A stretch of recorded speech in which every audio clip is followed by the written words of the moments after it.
Good morning, good evening, good afternoon, whatever time of the day you're listening to this. Welcome to another recording of Invincible You. This being another special of A Way to Go with the lovely Kev Mcgreevy. These recordings happen every 2 weeks, and we're going to look at his journey through weight loss. We kind of want to look at it from a more psychological perspective and really help Kev understand his weight loss journey, but also help you lovely listeners and viewers as well. Today we looked at resilience, optimization, and looked at some of the language you use as well. So I really hope you enjoy this. Pass on to other people that you think might benefit from it. Take care. Welcome, Kevin. Thank you for being here again. Hello. It's Monday and we are recording. How are you? Yeah, all good. Pretty good since the last time we spoke. Obviously, it's been a couple of weeks now, and the weight's coming off. So perfect. We've done in 5 weeks now, 22.5 pounds. That's brilliant. That's so good. So just over a stone and a half. That's amazing. And how do you see? I was really aware that I went straight into validation mode, and actually, what I want to ask you is, how do you feel about that? Yeah, it's good. It's nice to see. I'm not being number led, but it's nice to see the numbers coming down. Yeah. You feel a difference in the clothing, which is starting to change. Yeah. Which is good. Little less on the old back fat. but yeah, it's going the right way, and in my head that feels good that it's coming down. I know I'm going to have those weeks where I may maintain. I may, even if I do put on, I've still got to remind myself that I'm still 22.5 pounds lighter than I was when I started. Yeah. So absolutely. I'm feeling in a good place. Good. I can't remember whether I asked this or not, but do you have a set goal in mind, or are you just doing it?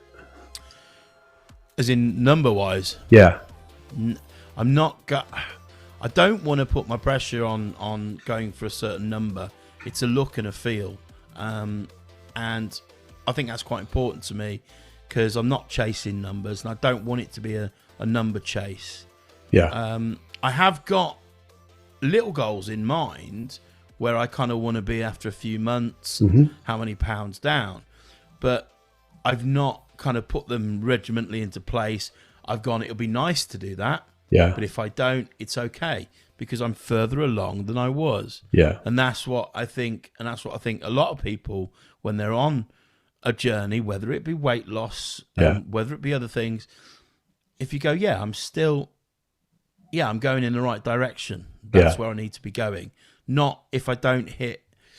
I'm quite a competitive person when I've always been in sports and stuff like that. But I think it can be quite easy to latch on to, I'm going to do that. I want to do that by then. Well, what happens when you get to that, and if you're not at where you want yourself to be? And I'm somebody that probably, I'm my own worst critique. You know, in my job, I criticize myself, or I'm quite, that could be better, that could be better. Well, I don't want to bring that into my weight loss journey. I just want it to be, if I get to that point, that'll be a fantastic waypoint to be. Yeah.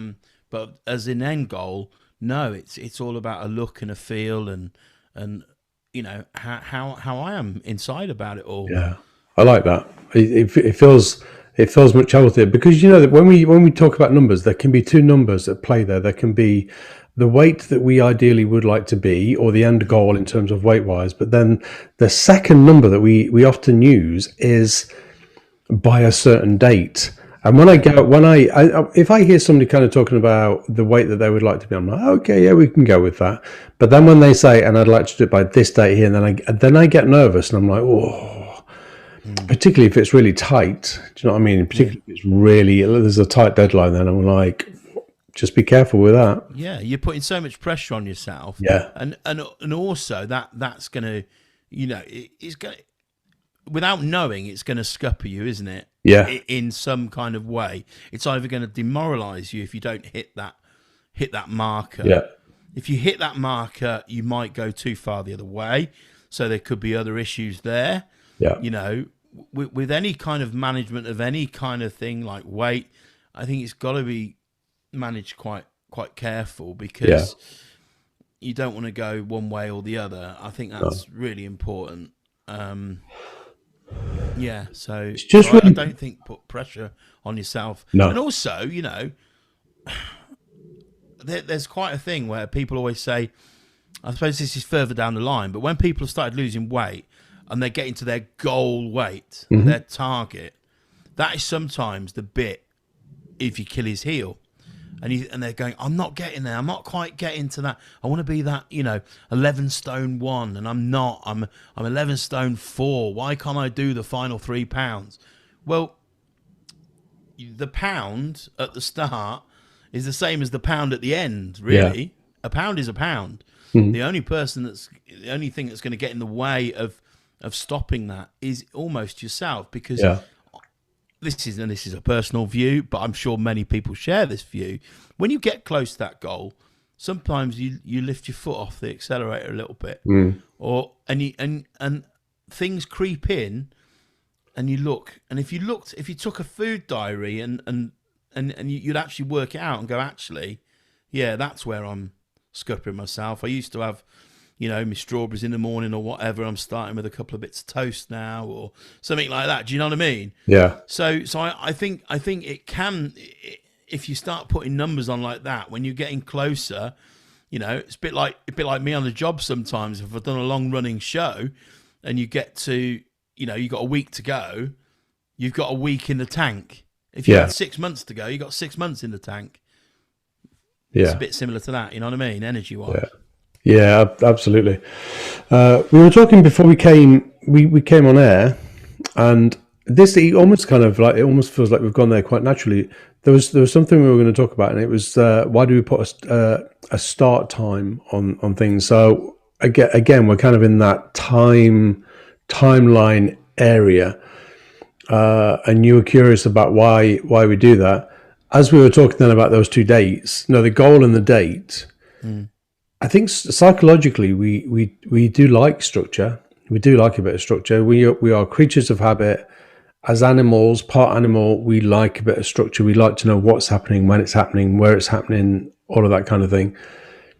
Because it makes us feel safe. There's a safety in that. I'm not saying it's healthy, but there's definitely some psychological, there's a safety in knowing. So I wonder, for some people, you used the word geared up earlier when we were off air. And I was like, I wonder if some people have to gear up. For you, did you find yourself having to gear up and kind of do this at a certain point, or? Well, I've tried. I've lost weight prior. Yep. And it was kind of almost that 10-year anniversary. So I was 33 then when I lost the weight before, and now I'm 43. And I kind of went, right, okay. And I have tried. I mean, it's been 2 years since I've been on the scales, but just before that, prior to that 2 years and the year before, I'd given it little goes, but I wasn't there. I wasn't in the space to do it. I was there to do it short term, but I wasn't there to make it a lifestyle change. I wasn't. And even I found myself going, right, okay, March 2011 was it. That was 10 years. That was 10 years ago. Yeah. So come on, let's do it now. Let's make this a thing. Let's do it. And that's why I had the question, like, well, why do we do that?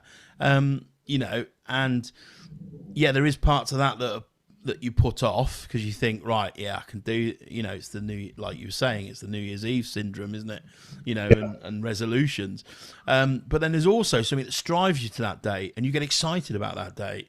Now, I was very nervous about jumping on the scales that first week, but I was also very excited to go, right, I'm starting now. I'm starting. But why have I got like that? Because it's only me that knows that. I could easily have just gone, right, I'm gonna weigh in today. Yeah, there we go. That's where. But I didn't. I went, right, I'm gonna do it Wednesday. I'm gonna do it then. And I was actually getting excited leading up to it. And then the nerves came in and all the other feelings come in on that day that we spoke about. And then you get there and go, right, that's it. And it kind of gives you that momentum to jump into it. But then again, I kept thinking, well, why do I need that momentum? Because I know I've got to do it. So why do I need that momentum? there's something in there around motivation and gearing up. So when you said then, I kind of cheated with it and I played with it a little bit, but I wasn't quite ready. And in my head, I was like, psychologically, you weren't quite ready because psychologically, we can arrive at a gym to do something, but if we are not psychologically in that place to do the gym, then we're not going to do it. No. I remember I managed a gym for a number of years, and I also remember, and I was only about 22 then, 22, 23. So a lot of years ago, and I remember saying to people then, you have to be here psychologically. You have to be here because you're just arriving and you're just putting yourself through the motions. And I remember reading an article way back when, and it said, and I remember reading it thinking, well, that's a bit woo-woo. And it was like, basically it said stuff like, if you're doing a bicep curl, focus on the bicep. Actually throw your mind there and focus on, and give that bicep everything you've got, and really focus on the fibers and how you're breaking them down to rebuild them and all of that. And it just gives it that extra power. And this was like, so that would be 20 odd years ago, no, 30 odd years ago that I was reading that. And it was a little bit woo-woo, but it's true. You have to be there psychologically. And if you're going to lose weight and change your lifestyle in terms of what you eat and what you consume, you have to be there psychologically, don't you? Yeah, I think it is important. The two, because to have longevity, they've got to work together. Yeah. Because your mind is key in it all, because the mind makes the decisions. Yeah. The mind tells the body to pick that up, to eat that, to. So I think the two have to go. I don't know. That's just my gut instinct. I'm no psychologist or psychotherapist, but I just logically your mind has to be there because you've got to make that right choice when you need to make it. Yeah, absolutely. Really interestingly, over your journey so far. When would you say, it's really noisy out there, as I'm recording this, I think I've got fighter jets above me practicing, which is amazing to watch, but they're really noisy. So I'm sorry for people that are picking up on external noise. I can't. All I've got my end is the birds tweeting on the farm, so nice. Mine's quite tranquil here. Thanks for that comparison. I'll send the fighter jets across to you. Yeah. Go south. So for you over the last few weeks, what have been has there been any kind of Achilles, or has there been moments where you kind of go, oh, now this is really hard. Now I'm struggling not to eat that, and I have to eat that part. I think the only thing that's got to me is when I've been tired, and my partner will say this, and I've got to make the effort to make it. Yeah. To make the food, if I've had a long day, that's the hard part. Yeah. And you get in there and the clock is ticking, and you got young children as well, so you've got to make sure that they're sorted, they're fed, they're watered, and all their needs are cared for. And then you're thinking about your own needs, and you're thinking, I'm just too tired to feel about my own needs. And you get in there to 8 o'clock, and then it's going on, and you find yourself thinking, right, we're at 9:45 now, and we haven't eaten. And that's not great in a way anyway, because obviously, you need a few hours before you go to bed. And, normally in my normal lifestyle, I don't go to bed quite late because I'm usually traveling from a gig or something. But at the moment I'm not. So you kind of go, oh, I can't be bothered, and it happens to everyone. Yeah. Anyone out there will have a day in that week where they go, oh. And that's the hard moment, and that's the moment where you have to go, yeah, come on, yeah, don't just make some cheese on toast. Mm-hmm. Go and put that jacket potato in the microwave, do it. Yeah. And that's where my partner's spurred me along a little bit as well. Yeah, where we've kind of gone, come on, we can still do this at this time. It's fine. And then you rejuvenate yourself. But it is that moment of, I've had a long day, I've done a lot.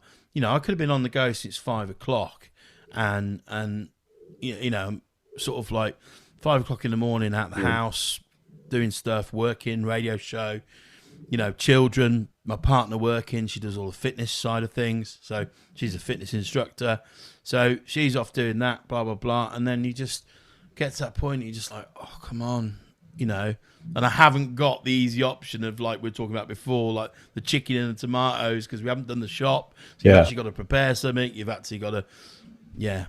And it's so easy to let, like we were talking about then, the negative side of it, and let it go and just go, I'll be okay today. No, don't worry today. Don't.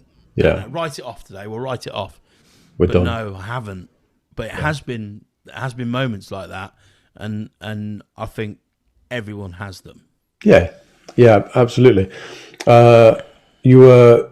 Oh, where was it going? Resilience. I was going to go into resilience. So the first thing you started talking about there was resilience. I talk about resilience masses because I talk about a resilience battery, and for everybody who wants to know what the resilience battery is, go onto my Facebook wall and you'll see it there somewhere. I share it quite a lot. So when I think about the resilience battery in the middle, and I'm explaining this because it's really important people understand this. A battery in the middle, but that's like our energy source.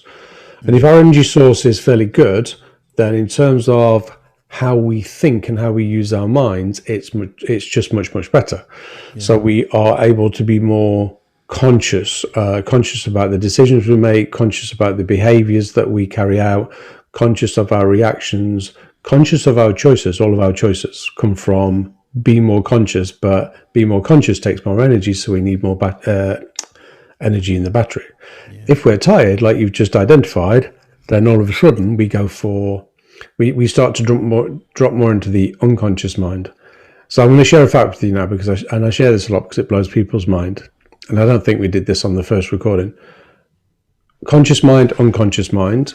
Unconscious mind is where our habits and behaviors and thought processes sit. So and we are in automatic pilot a lot of the day. For you, how much do you think, percentage-wise, how much do you think we spend in the unconscious mind in comparison to the conscious mind? On average, week-to-week basis. Maybe 60-40. So you're doing things like without knowing it 60% of the time? It's 93%. Wow. 93% we spend in our unconscious mind making choices and decisions and behaviors and reactions without even thinking about it. So, and I think the reason the figure's so high, I don't know about this because I haven't looked at the figures, or I don't know if there's any data, but I think if we went back 100 years or 200 years, I'm not sure it would have been quite as high. But now we live in such a frantic, busy world that I think the figure has gone higher. And because we spend so much time in the unconscious mind, that's where all of these decisions come from. What you've done over the last few weeks or a couple of months is you have become more conscious, more aware, and that's tiring. Yeah. You know what I mean? You're starting to reprogram some of your decision making and some of your choices, particularly around food in this instance, but that's tiring. So if you're then tired because of work or because of the little one or because you're not well or because you've got a hangover, all of these things then tap into our resilience battery, then the choices you make are just harder to make. Yeah, I suppose you can refer that. You just said about like when people go on a night out, they go, "Oh, finish with a kebab," or something like that. You know, It is that kind of thing, isn't it? It's kind of like, "Oh, I'm spent now," and I'll go and get some.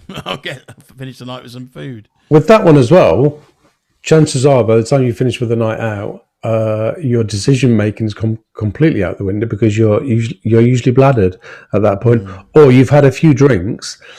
You're either tired, or if you're drinking, you've had a few drinks, therefore your ability to make healthy choices is gone. Yeah. Do you know what I mean? It's just completely gone. On one point, we'll talk about chimp and human and that little model there, because that's interesting as well. To help people understand psychologically why they're making the choices they're making and why they sometimes struggle. Do you know what I mean? There'll be those moments like we've just talked about in a week where you kind of go, nah, not doing it. Can't do it. No, yeah, I was sitting in the sofa, and as the minutes were going, I felt as I was sinking lower and lower into the sofa, and I just didn't want to get up. I just needed that prod to go, come on, do this, because in an hour's time you're going to be absolutely famished, and you're going to make yourself a couple of bits of toast. Yeah. So do it the healthy way. I quite liked what you said then around having your partner as well, because that can be That can be a real source of support. I think if there's two people in a household and you're both on the same journey, or at least both on the same page, then that can be really helpful. Mm. Similarly, it can be really unhelpful if you've got a partner that isn't on the same Yeah. page as you. I mean, I try to encourage people to not to be too tied down or too tied into what their partner is doing. I can remember working with somebody and they were really, because we live with our partners, we become very entwined with them. But this particular person became very triggered or affected by what the decisions their partner was making. So, for example, they would both get up and they were both on it, and they were both eating really clean, as they called it. Which I'm not keen on language like that. Really clean. One of them would have a biscuit, and then that was it. They were both off plan Yeah. for the rest of the day. One would have a biscuit at 12 o'clock, and then they were both off plan for the rest of the day. I was like, why? Yeah. So as well as battling with your own mind, you're battling with a partner's mind. Yeah. But well, here's one for you. When I mean, we've had in the last few weeks, we've had a takeaway each week. Yeah. We've not set a day for it. We've not gone, this is the day for takeaways. Because if you don't have one week, that's fine. If you do, you do. Yeah. But there is one thing I've done here, and this is quite. I had some funny looks for this, but my partner wants like some cheesy chips from the chip shop. Yeah. Okay. Now, then I've got to sit, if I want some chips and make it a healthy way with, like the one calorie spray and stuff like that, then I've got to sit and make those. But I actually went to the chip shop and said, can I have a portion of uncooked chips, please? And even, I think you're looking at me really strange now, because then what I did, I took them back, put them in the Actifry with just some 1 cal spray on, some Fry Light, which is making it a healthy way. And even I had the chips from the chip shop. Okay, I had to cook them, but I didn't have to chop them and peel them. But the person behind the counter went, "Oh, this is amazing. This is amazing." And she said, I always struggle with when my partner wants chips and stuff like that. I've never thought of doing this because I've not got to peel them or that. I can just buy them. All I've got to do is cook them. That's better. Yeah. So I did that, which was probably a bit strange, but it's brilliant. I think it's brilliant that you worked out your own way of doing that. I love stuff like that, and I don't think it's strange at all. You worked out for you what was the best way to do that, so it was perfect. Yeah. Well done. You just got to remember to cook them. Don't just open the bag and put them in. Oh God. Yeah, don't do that. I used to do that as a kid. If Dad was prepping chips, as he did often at the sink, we would quite often go and run up and pinch one, and he'd be like, "Don't eat raw potato; it'll give you worms." Was the story I used to get told? I don't think it ever did, but it was an interesting story.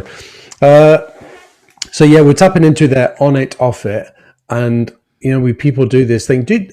Do you experience that where, I don't know, you're having a really good day? Do you do the on it, off it thing where you eat one biscuit and that's it, you're off plan for the rest of the day? I'm okay. I'm quite good with that because I feel that one thing, if you've been healthy all week and you've made the right choices and you've optimized the right foods that week, that biscuit, that packet of crisps, that one chocolate bar is going to be okay. It's not going to tip you over the scales, excuse that expression, but it's not going to do that. Yeah. Because if you've made the right choices for the whole week, then it's not going to change that. Yeah. If you start having, multiple bars and stuff like that and multi-packs crisps, then it is going to change.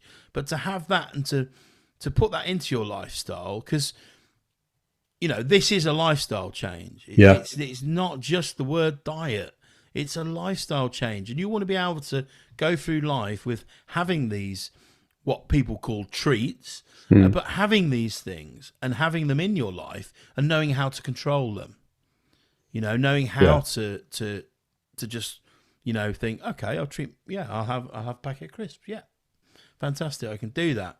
So I don't think having that one thing should take you off kilter for the whole day, because that's going to make you fall more behind, because then you aren't going to give a toss for that day. Yeah. And what happens if you have another day like that week. Yeah. So you've had 2 days out of the 7 like that, and then it will only go more, and I think it will snowball. Whereas Yeah. you just say to you, yeah, I've had that biscuit, but now I've got to make the right choices. Yeah. Because to enjoy that, you can still enjoy that and still have that, but then it's the choices you make after that. Yes. And the choices you make before it as well. Yeah. I think I've set myself a weigh-in day of a Wednesday. Probably because I'm on the radio, weigh-in Wednesday sounds okay. That's what I've done. And some people might go, they might weigh themselves on a certain day and like build up to it, and then I might have a binge day or something like that. Well, we don't want to live life like that, do we? Because, like we say, we have busy lifestyles. Now we're coming out of lockdown. We'll be going to functions. We'll be going for meals and stuff like that. And you want to be able to enjoy that, enjoy life. Yeah. It shouldn't be a prison sentence. No. Having going on a diet. Again, I refer to that word diet, and I know we both don't like it really. Yeah. Because everything's something diet, whatever they use, whether it's a certain method of a number of days you do that for, and that, whether it's a branded diet that is, I don't want to use them too much. I think we'd probably look into it as we go further along the line. But yeah, I really don't think one thing should take you off the rails. No. Because you're look at my journey so far, and this is a really positive thing. I've lost 22.5 pounds in 5 weeks. Okay, if I go and have that takeaway, I've still had for the last 5 weeks. We've probably had 4 takeaways, one each week, kind of thing. Yeah. Again, we've not set a certain day. It's when we feel like it. Yeah. Okay, we can have one. And my partner said, "Are you all right?" Even she goes, "Are you okay? Are you okay to have one today?" Well, yeah, because it's not going to I'm making the right decisions every day now. So I want to keep that within my lifestyle. I want to, I want to have those little pockets of enjoyment of food and enjoy. There may be times where you go out and food can't be prepared the way you want it to be. If you're at a restaurant and things like that, then there are things you can do. You can pre-look at a menu and look at where your friends are saying we're going and see what the options are. So when you're there, you're not forced into a situation of going, oh God, I've got to look for the healthy thing and blah, blah, blah, blah. So there's little things you can do like that. But yeah, I really, sorry, I'm waffling a bit here, but no, you're not. Yeah, I don't think one thing should take you off plan. Yeah, Really absolutely. I saw somebody the other day who just appears on my Facebook wall, and he had said that. So what were they doing? Were they having a takeaway? I think they were having a takeaway on Friday night, and he knew what he was having because he always has it. So he knew what to put into his tracker. So he said that he got up first thing in the morning and put it straight into his tracker because he tracks. Yeah.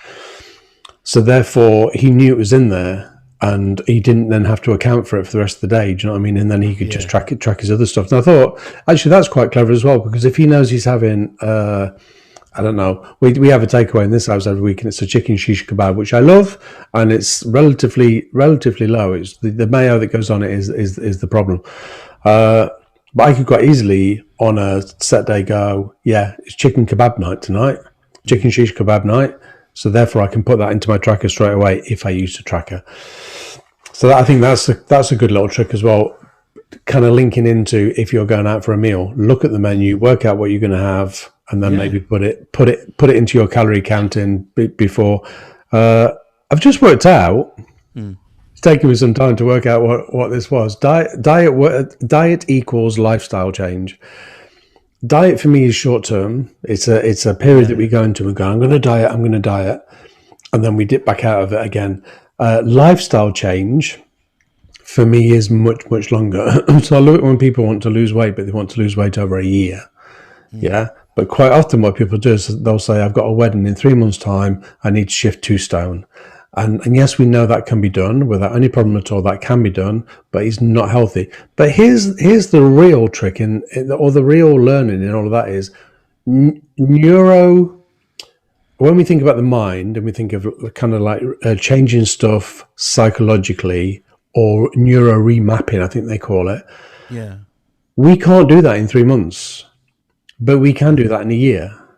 Yeah. You know what I mean? And what we're trying to do is we're trying to kind of change some of the neurocircuitry in our minds. We're trying to change some of it to healthier choices. Because when we talked earlier about the 93% unconscious mind, massive part of the mind, 7% we spend consciously, we're trying to change some of that 93%. And that doesn't happen in a week, 2 weeks, 2 months or 3 months. It takes a lot longer. I mean, the guideline is if you want to create a habit, then you can create a habit over, I think it's 4 weeks, 4 or 5 weeks. So you do something consistently for 30 or 40 days and you start to change, remap the mind a little bit. I sometimes refer to it as rewiring the mind. But yeah, that's why diets are short-term diets don't work. Because we're on it, we're off it, and we're not changing the neurocircuitry in our minds. It's quite interesting because when I speak to people, and a few people have messaged me as well, saying, "Oh, I liked it when I did this diet and that diet. I did this on that," and I just asked the question back. I said, "That's fantastic." I said, "Are you at the place you want to be now?" "Oh no, I still got no. Put it back on, or I want to be small. I want to be that." So they had this fantastic moment of this short-term burst of excitement, happiness, but then it's not there because they've let that go. Oh, it's just a short-term diet. I'm only meant to do it for 4 weeks, or this, or that, or the other, without mentioning certain brands. And you think, well, that's not a lifestyle change. It's not changing anything here. No. Sorry, I'm punching at my head because I'm punching at my head. It's just not changing anything in our minds.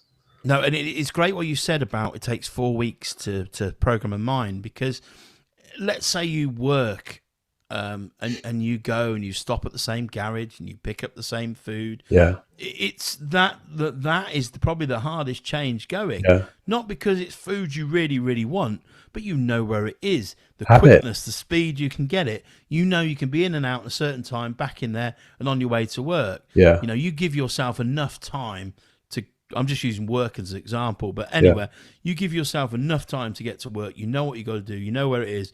And I've had that personal change. I've had to go, right, I need to go to the fruit and veg section there now rather than the meal deal sandwich section, and blah blah blah. I need to do that. So I've remapped that mindset because that was a habit I'd got into over lockdown with sort of some short-term work I'd taken on board, which is not normally my sector, and I'd got into that habit because actually it was more cost effective as well. But I knew where everything was. It was quick, bang, bang. I know I'm going to be in and out there within 4 minutes, But then it's only took me another day to just work out, right, if I go there, I'll pick that up. Yeah. I can make that a habit.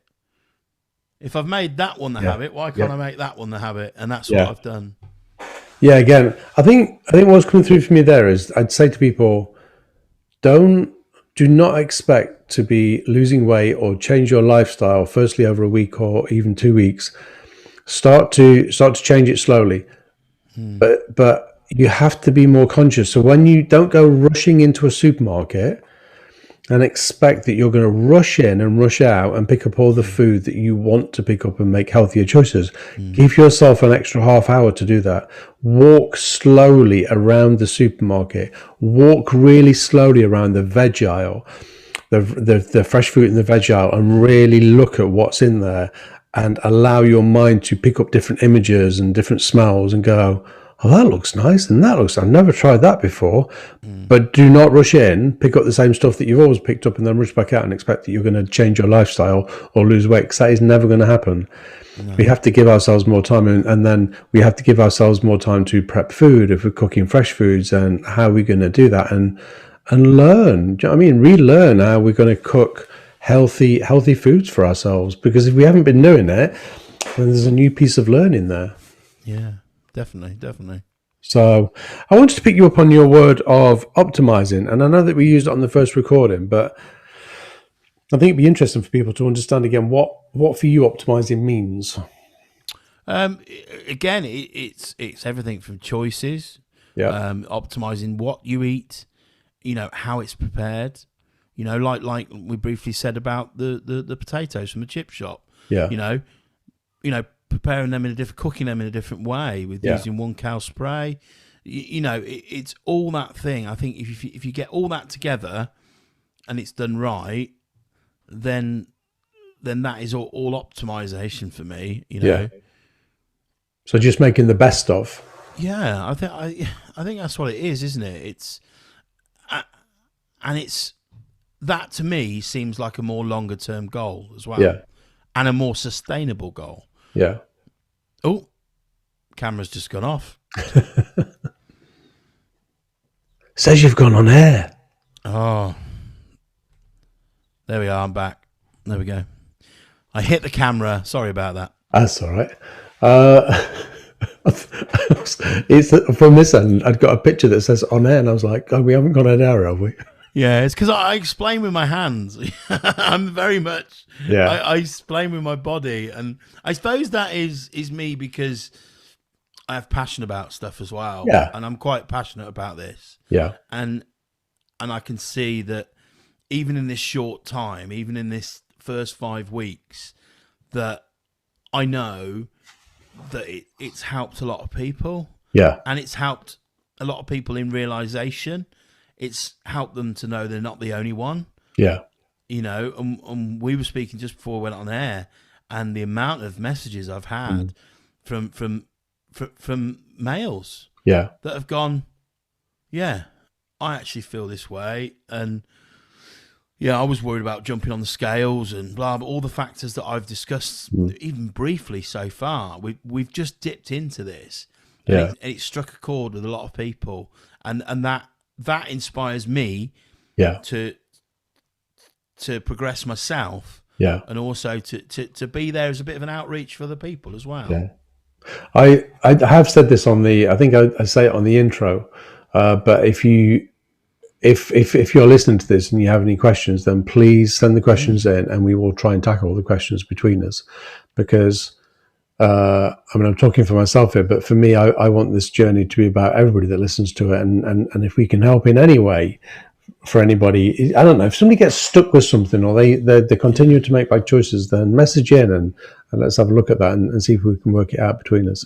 Yeah, because hopefully through the weeks we'll look at all areas that Yeah, that everyone goes through when they go on these kind of journeys. yeah, yeah, Even if your issue isn't weight, we can still use similar functions and yeah, similar mechanisms in other areas of life. So if this is yeah, not striking a chord with you weight wise, but it is somewhere else in your lifestyle, yeah, then we can dip into that. yeah, It is about optimizing life, and yeah. I'm doing this with food and things like that. But yeah, if anyone has anything else, it'd be great just to chivvy everyone along and give Yeah. each other a nudge and a You shoulder.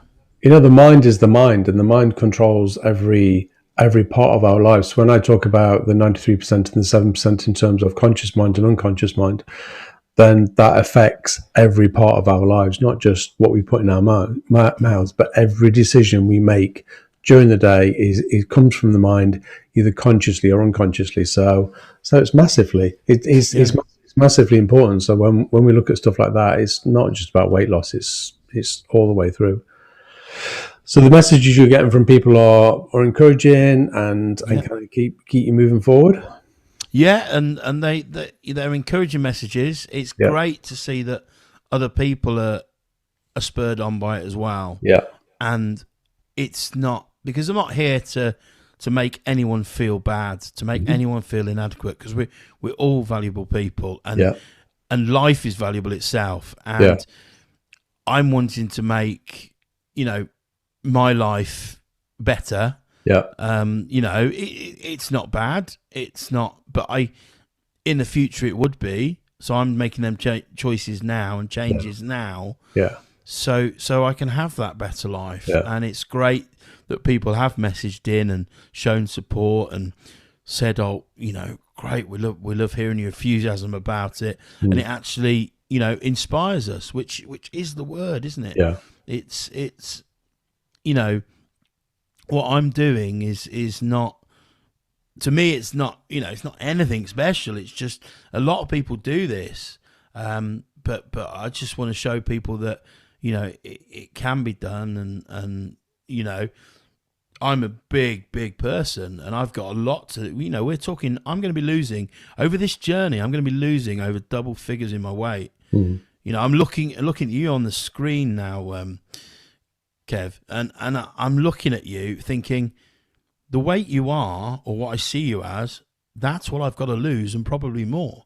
So I've got to lose a Kevin Guthrie, Oh, that's what it looks like, that's the kind of weight we're going to be losing here, and however long that takes. Yeah, absolutely. And I see, I love that part there. I love the however long it takes, because for me, the longer the better. If that is done over a year or 2 years, then for me that is perfect, because that then becomes sustainable, and you, in the mind, you will learn to remap. The mind will remap itself. You're not going to remap it, but it will remap itself in terms of choices and healthier choices.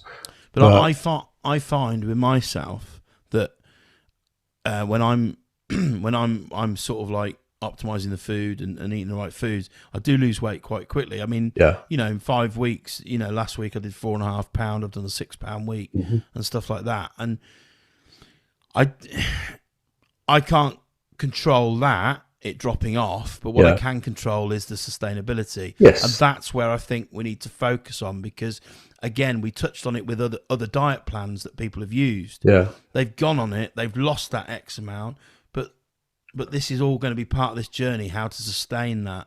Now, I may get there quicker than 2 years. I may get there, it might be quick, and I might have to deal with that. And I know when I lost weight before, and I lost it quite quickly, there was other factors in the way that made me not deal with it great, and did slip back. And that was actually a choice to slip back, as we touched on it before, with work-wise. But if this does take, if this is quite a quicker process than a couple of years or whatever, which it could well be, I'm losing on average, what am I on average, 3.5 pounds a week? That's that's sort of a stone a month. Tot up quite quickly. You see what I mean? So I've got to be prepared for that as well. Yeah. So like you said, it is healthy to lose it that way. But for some reason I can't tell my body, if I'm making the right choices, it shows I'm making the right choices by the weight leaving my body. Because actually, this is quite an interesting thing. I've always been a big guy, but I've always been quite active in my work and things like that. And I found that when I was big before, because I wasn't fueling my body right, my body wasn't letting things go. But if I am fueling my body right, I kind of lose that weight quicker, because you're getting the right intake of food, and your body's saying, yes, that can go now. I can lose that because I know I've got this coming in. Yeah. Does that sound strange? Yeah. No. So like before, my diet would be, a diet of sandwiches on the road. Well, that's a fungus, isn't it? And it's the last thing to leave your body. Yeah. So if you're not putting anything else in, it's not going to go, is it? Because your body's storing it. So even though you're size of I'm the size of a house, my body's going, I need this to keep going. Yeah. Because no good nutrients or good things are coming into my body. Yeah. But as soon as I start putting those in, my body then lets it go. Yeah. Do you know what I mean? Yeah. It's quite interesting as well. There's a new study, and I can't remember what it's called, but I need to remember what it's called. You might know, actually, Kevin, that there's a study that says if you eat at certain times, so like some people, you go, oh, they must have a really good metabolic rate because they eat, they've got that, 11 o'clock, they've always got a chocolate bar on the go. They've already got a bag of crisps in at lunchtime and blah, blah, blah. There's a new thing that's come out now that says if you eat at certain times regularly enough, so you've programmed your body and your body knows you're eating then and then and then and then, it actually keeps your metabolic rate up and going and going right, because your body knows it's going to receive that at a certain point. Yeah. Do you see what I mean? Yeah. That's a new thing, and I want to have a little look at that at some point on elsewhere, really, because I think that's quite important, because I know my body, because I was so big. If you think about it, the energy it takes you to do something, right, in a smaller, you've got a good body, and you seem in healthy parameters. Again, that's just by look. That's by looking at you. I'm a larger guy, so of course, to move something that is double the size of you, maybe more, it's going to take more energy, isn't it? Mm. So you're gonna. Yeah. I don't know. This is where I'm trying to think my own logic, and I could be wrong, but I need a lot more energy to move a big map. If you lift something, you go, you struggle with a table or a wardrobe. You're using more energy, aren't you? Yeah. If you lift a side table, you don't use as much energy. Yeah, of course. Now I'm using a lot of energy every day just to motivate my whole body. Yeah. I weren't gonna reveal my starting weight, but I was over 30 stone. I've done it. I said it. Take a minute.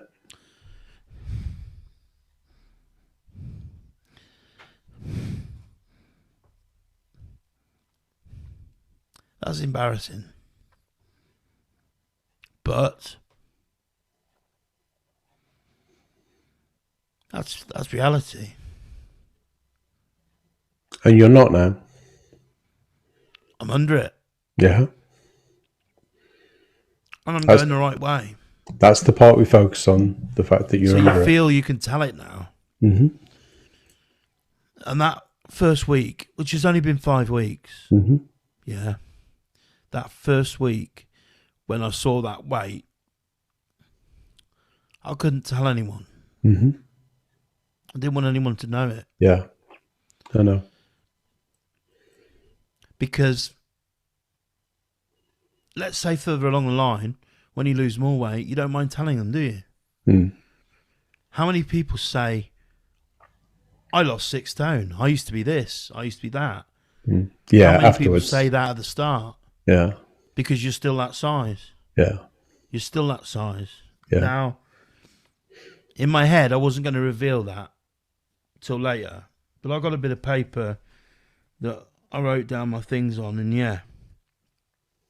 we've lost 22.5 pounds, and I'm seeing the stones go down now, and now I'm in that 2.9 part. And you know what? It's still embarrassing, and it's still embarrassing to reveal, but I've got down there. Yeah, you're making changes. I'm making the changes. Yeah. And, that had different numbers on it 5 weeks ago, and it hasn't now. Yeah. So I can do that. Anyone else can. But that's embarrassing, that. And I've just shared that with everyone. Mm. And, don't be embarrassed. It's easy for me to say that. It's easy for other people to say it, isn't it, when they've not been in that situation? But you're talking to someone that's in that situation now, and I'm feeling all them things that other people feel. Yeah.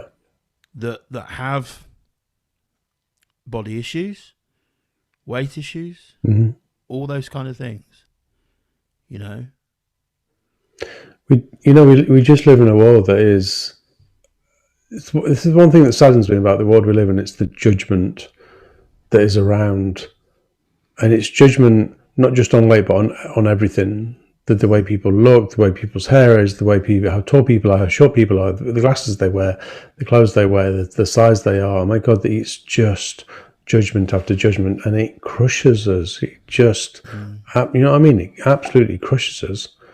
So I think that was really brave of you to kind of go there. Then I'm not sure that you entirely knew that you were going to go there, but you did. No, but then I thought, I took a moment and I think, I want to be honest with people. So yeah, you know, I've got to have that moment, and also people will know if you, it will strike a chord with someone.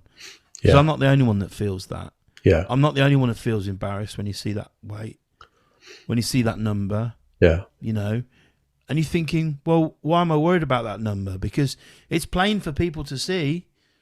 People can see my body shape. You know, I can't hide that. But it's still letting it out there, because then you have that mild case of kind of psychosis that you think, and everyone's probably had it, because everyone's thought, oh, I wonder what they're thinking about that, or I wonder what they're saying about that. I think at some point everyone's has that in their mind, and I would be thinking, you know, when I let out my initial weight or the weight I am, then people are suddenly going, hang on a minute, if I'm 12 stone, he's actually 2.5 times the size of me. And you think, I don't want people to make those judgments. It doesn't make me a different person. No, it doesn't make me any worse a person. No. It doesn't. But you kind of got to get through that. You kind of got to get through that, because, you know, my partner who's been with me, you know, my partner's 9 stone. Okay, she's you know, 6 to an 8. We're polar opposites. Okay, my partner sees me every day. She knows the size I am. You know, she lives with me, but it's still embarrassing for that, because you think, oh God, I don't want her to think I'm that high, but she can see it. So, you know, why am I worried about that? Why am I worried about the judgment? You know, why am I worried about letting go that amount? You know, saying that amount. Yeah. But it is, because it puts a number on it, puts a figure on it, puts and with the numbers, judgment. It's the judgment that's there. Yeah. Interestingly, it feels like there's more judgment around a figure than just a look. Because we can look at somebody and go, ooh, yeah. Maybe it's just not as concrete, but then when somebody gives us a figure, we kind of go, oh, okay. Do you know what I mean? And also, I think like you said, people look and judge, and if you are a larger person, or if you're the other size and you're smaller than your average person, you might actually look at people and think, oh, do they look like me? I wonder if they weigh the same as me. Oh, do they? And you kind of think like that, and people might have been thinking that about me, going, well, how much does he actually weigh? Because do I look a bit like him? Am I a bit his size? I don't know. But we've got a lot of weight to lose, and it's going to be, like I said, double figures. But you are. But you're doing it. Yeah, and exactly. I'm, 22.5 pound lighter than I was 5 weeks ago. Yeah, which is just brilliant. That's the positive thing. Yeah, and hopefully people won't be too shocked about what I've revealed today in my weight, and hopefully it won't change there. Here's me now justifying it. Why do I need to justify it? But I am, aren't I? I'm subconsciously justifying, I hope people don't look at me in a different way now. I think my colleagues, when we talked about it in a meeting on home radio, I came away from that going, I hope they're not going to think about me any differently if I tell them. Here's the thing about that. Anybody that is willing to think differently about you for being honest and being brave, and that can't see that you're a really nice, genuine guy, anybody that can't see that isn't worth having in your life. and that's the truth. That's the hard reality of that. And my guess is nobody that listens to this, so nobody that wants to listen or watch this would judge you for what you've just said. No chance, because if they're not interested in a weight loss journey or your weight loss journey or any of that, then they're not going to listen to this. The people that are listening to this now are listening because they are interested, and they have their own story to tell. And there's no way that anybody that's listened to this now is going to judge you on what you've just said, is my guess. Yeah. That's my guess. So I think it was really brave of you to go there. And I should say, as we're recording this, we always, because it's a recording, we know it's a recording. But what I tend to do is I tend to press record, and then we tend to edit the beginning and the end, and then it goes out there. We don't tend to edit a lot out of the middle at all. In fact, if I can get away with it, I don't edit any of it. No. It is as it is. But you have a choice, and I made this clear at the beginning when we started doing this. Anything that we talk about or anywhere we go, you have the option of taking it back out later. So, you know what I mean? There's always that safety. It's a great option to have, but I want this to be an honest journey. And, yes. And to go through them thoughts and emotions that everyone goes through. Yeah. You know, it can't be just how's it gone this week? Yeah, feeling really fantastic. Bam, bam, bang. You know, because life isn't like that. Life, it's all manageable, it's all dealable. Yeah. You know, can deal with everything. But you know, like revealing that now, there's going to be so many people that have not told people their weight.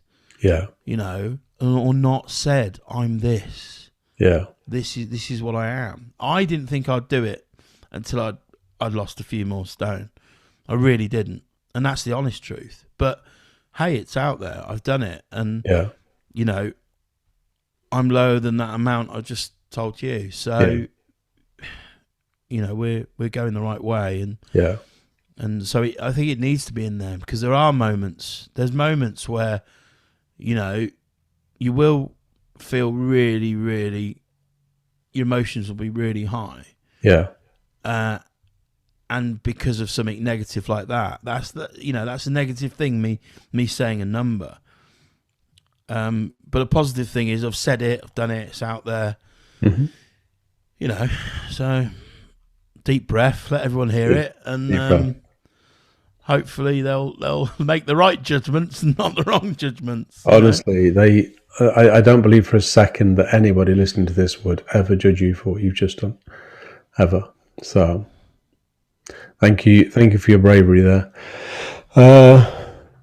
So one last thing to say about, we were talking earlier about kind of diets and length of time, and we both hate that word, lifestyle changes. And there was a word that came into my head, and it was comfortable. For me, there has to be a level of comfort in lifestyle change, because if there's a level of comfort, and if I can still have a bit of ice cream or a bar of chocolate then there's more sustainability there. Yeah, it's achievable.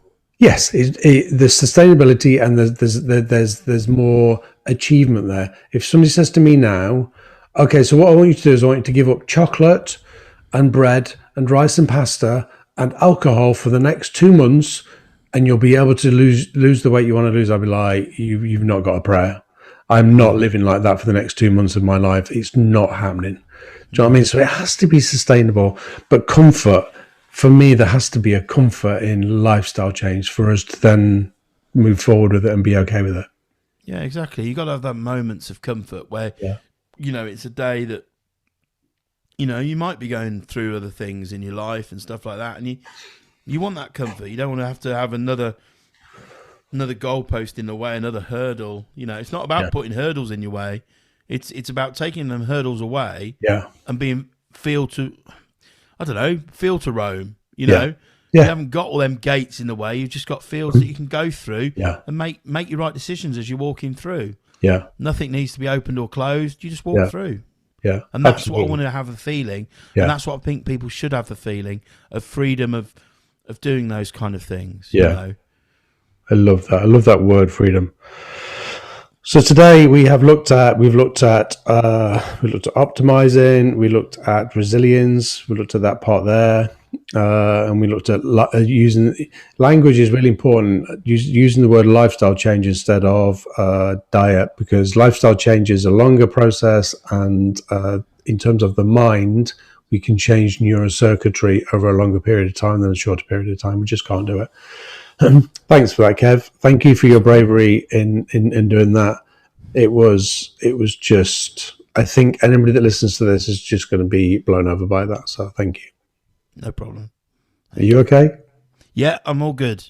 Okay. I'm all good. You need them moments. You need those moments. Yeah. It's real. It's real and it's emotional. And again, with the emotion part of it, that part could really trip us up unless we face it and do exactly what you've just done and face the emotion. Take a moment and go, yeah.